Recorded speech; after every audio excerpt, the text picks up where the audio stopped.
Hello everyone, today we're gonna talk about the state of quitting work in Gen Z. First, let me introduce the members of my group. Vi Anh, Nguyên, me, Thơ Nguyên, and myself, Kak. We chose this topic because quitting work has become a significant trend among Gen Z. Many young people are leaving their jobs earlier than previous generations due to factors such as work-life balance, mental health, and the desire for meaningful work. We believe this is an important issue to discuss because it reflects how the workplace is changing and what companies should do to adapt. Imagine this. You start a new job on Monday and by Friday you have already quit. This may sound unbelievable, but it's the reality of many Gen Z workers today. They're the generation that is completely redefining what loyalty in the workplace means. And before I go on, I will show you a video. Later, have you seen me the Q3 work report yet? I'm setting it now fast. I'm heading home right after. It's already 4:30 p.m. Please don't call me. I won't pick up. Huh? Leaving here early. Oh, and tonight don't forget to send me the quickly performance review. Hello, Nita. Please remember to send it. Tomorrow is the deadline. Boss, I won't be coming in tomorrow. I'm fed up. I feel tired of this job. It's just constant deadlines and pressure. I want my freedom. I quit. Farewell, boss.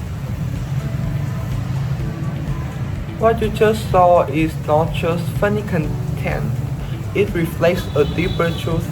CNBC surveyed more than 2,000 US workers.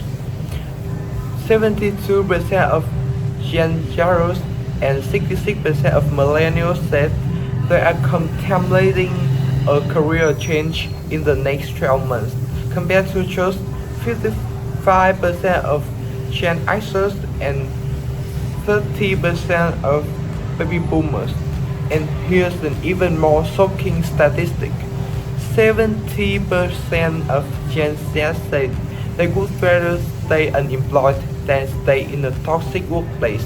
They would rather have no job, no stable income than sacrifice their mental well-being. So today our presentation is about what some people are calling the Great Resignation 2.0.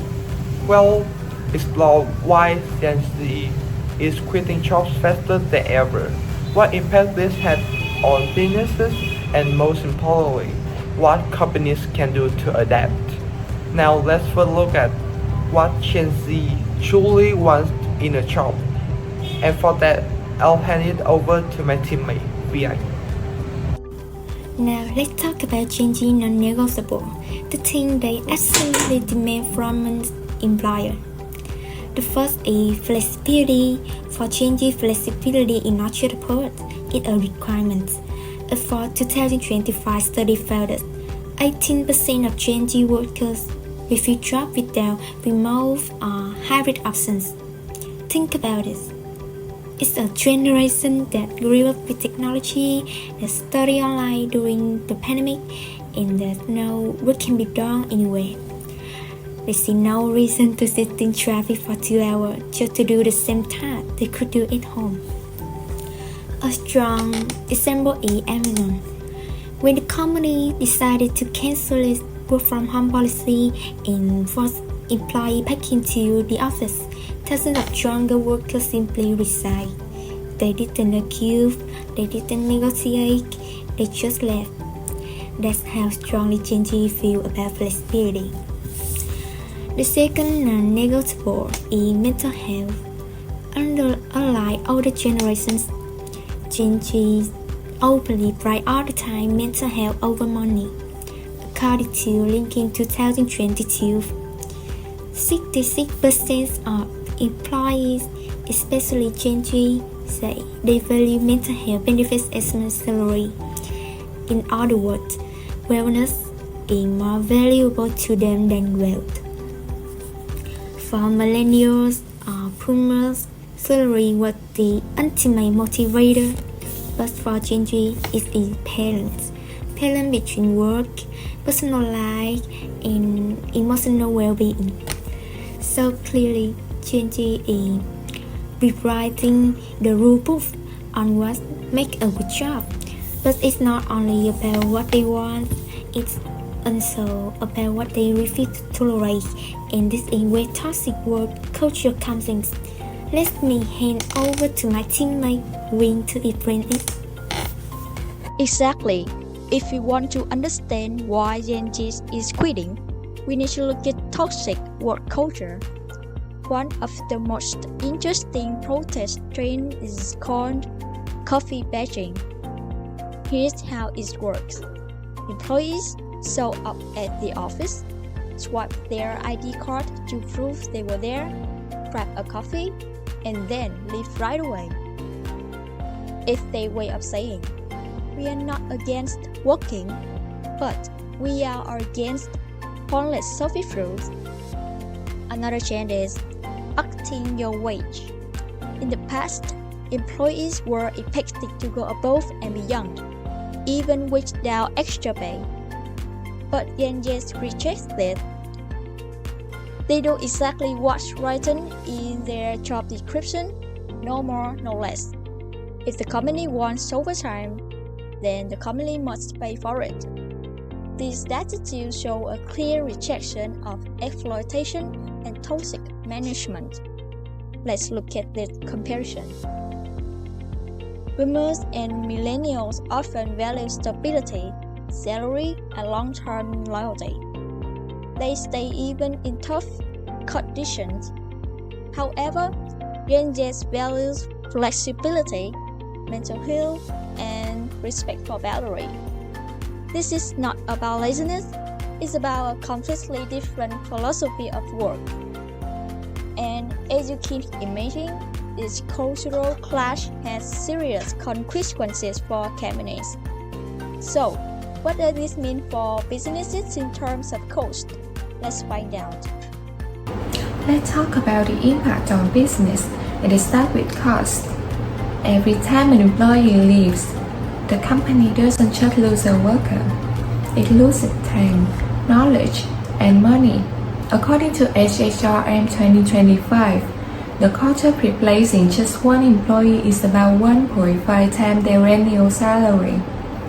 This includes recruitment advertisement, interviews, training, onboarding, and also the hidden cost of lost productivity while the new hire adjusts.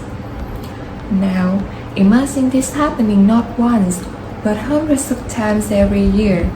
It becomes a huge financial burden. Let's take Goldman Sachs as an example.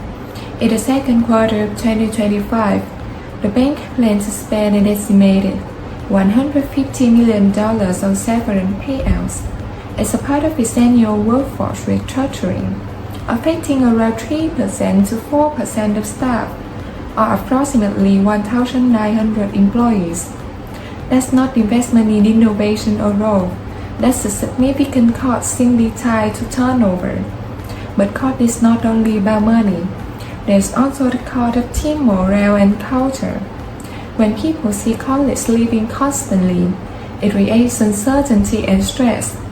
Employees begin to wonder, should I leave too? Is something wrong with this company? Productivity goes down, collaboration weakens, and trust erodes. So, high turnover is more than just an HR problem. It is a strategic threat to the future of the business. The question is, how can companies adapt to reduce this cost? Let's look at some solutions and my teammate will show you. Thanks. So, how are forward-thinking companies responding to this challenge? The answer is innovation in workplace design and management. One popular solution is the 4-day work week. This is not science fiction. It's already happening in real companies. Panasonic in Japan tested a 4-day schedule, and according to PPC 2025, productivity increased by 40%. Employees reported feeling more energized and motivated. while at the same time delivering better results. The logic is simple. When people have more rest, they work smarter but stay longer. This challenges the traditional belief that long hours equal loyalty or performance. Another solution is to reduce unnecessary meetings. Shopify, for example, introduced no meeting Wednesdays. This change gave employees large blocks of uninterrupted time for what we call deep work instead of spending half the day in Yom calls. Workers could focus on completing projects, solving problems, and being creative. The outcome was not only less burnout, but also higher quality work and better engagement with the company's goals. The third solution is leadership training. Google fosters these values through its TGIF meetings, where any employee can ask senior leaders questions directly, and through a generally flat corporate structure that elevates ideas from all levels. This inclusive culture aligns strongly with Gen Z's reverence for transparency and empowerment. These examples show that smart companies don't fight jam. They redesign work to keep their people motivated and committed. Now, I'll hand over to my teammate. Thank you. That brings everything together with a clear conclusion. Their powerful quote that captures today's discussion. Gen Z isn't lazy. They're just the first generation to demand work-life balance as a human right. And that's exactly what the Great Resignation 2.0 is about. For previous generation, work often seen as a duty, a responsibility, or even a sacrifice. But Gen Z says work differently. They see it as a partnership. If the company offers respect, flexibility, and growth, they give loyalty in return. If not, they walk away. So, what is the takeaway for businesses? The message is simple: adapt or lose talent. And adapting doesn't always mean radical change.